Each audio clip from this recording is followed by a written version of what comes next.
Hey, this is Next Generation Christian Ministry, and this is Series 4. Now, in Series 1, I started out with Daniel and his relationship with God.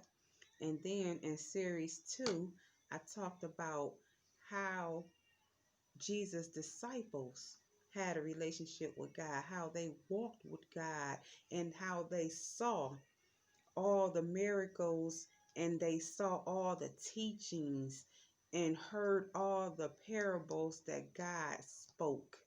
So, who would know him better than his disciples? So, then in series 3, I talked about King Solomon. How King Solomon, he only asked God to give me your wisdom. Give me your wisdom to govern your people.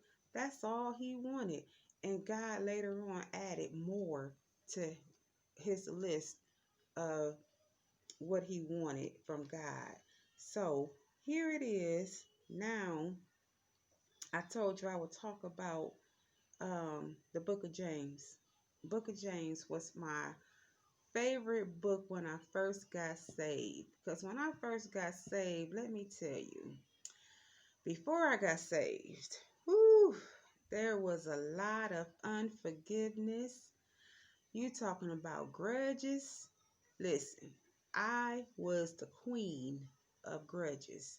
I could hold a grudge, and let me tell you, I would make sure that you knew that I was holding a grudge. I would make sure that you knew that you made me mad, and I'm going to make you pay for it. So here it is. And when when I started trying to get close to God, I'm like, okay, what do I need to do? First thing I needed to do was to forgive. I had to let go of all those past hurts, all those, and it really wasn't all that it seemed to be.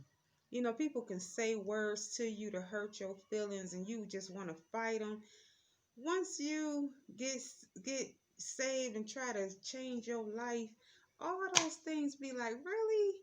I was acting like that? So I had some notes about what I discovered in the book of James and what got me closer to God. And let me see, I'm going to just read some of my notes that I have. Now, here it is in the book of James, starts out telling us to be patient.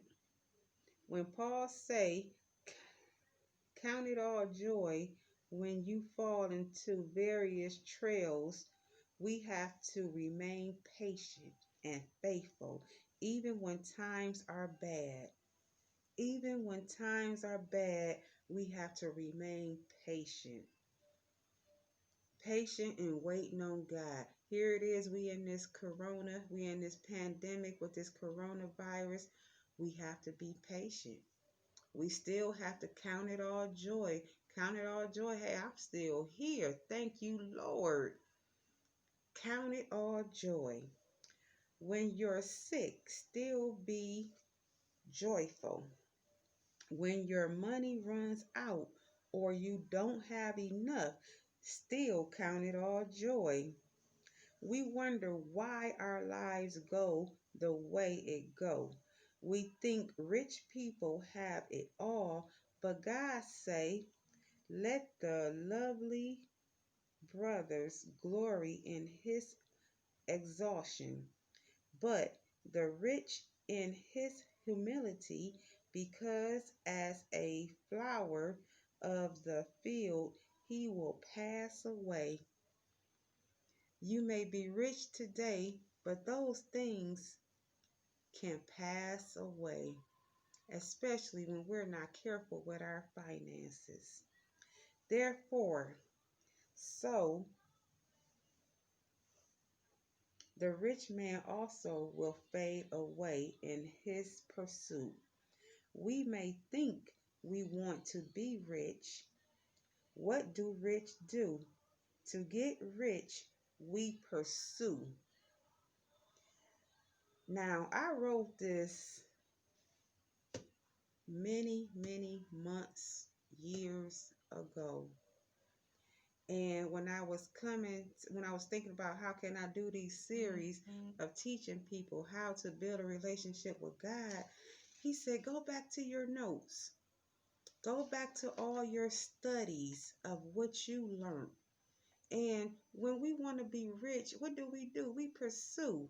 Just like you pursue that dream, you pursue all the things that you do. Sometimes, in order to pursue, you got to step on people.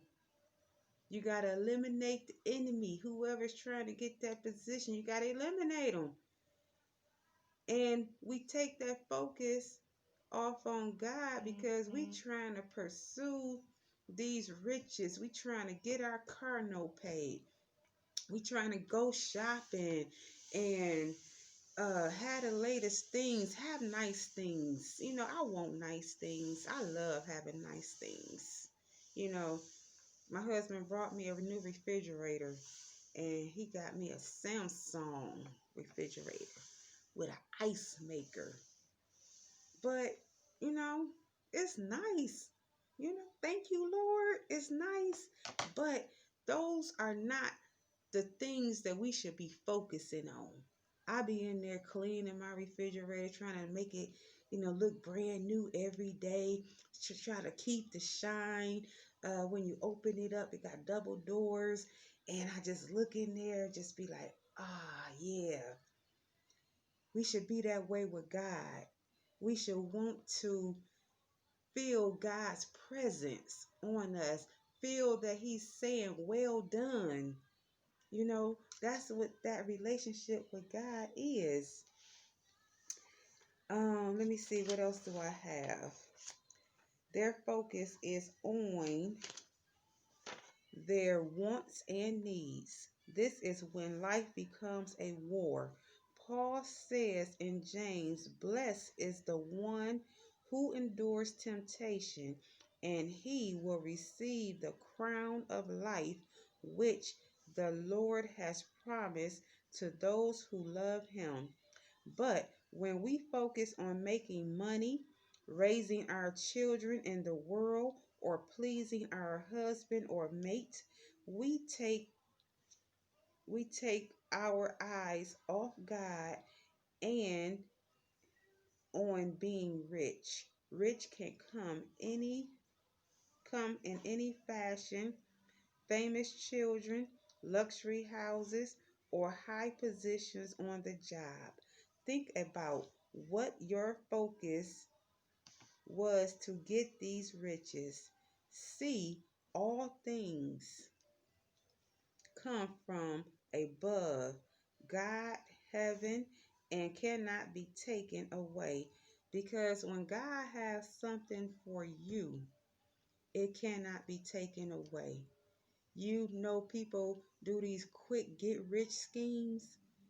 Quick get rich. And that money goes quick. It can all be taken away. But when God has something for you, it lasts. As long as you take care of it, it lasts. As long as you keep your eyes on Him, those things last. James chapter 3 and 13. It's hard to read my notes. Let no one say when he is tempted, I am tempted by God. For God cannot be tempted by evil, nor does he himself tempt anyone. God created us with a spoken word of truth and formed us in his image. When we have a mind of Christ, we have the things like him. When we have a mind of Christ, we have the things like him. That means we know how to treat people. We know how to give. We know how to serve. We know how to be respectful. We know how to birth things of God.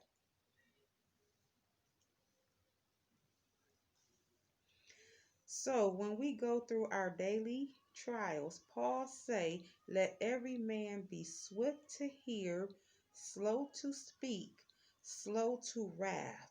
Why? Why do he say this?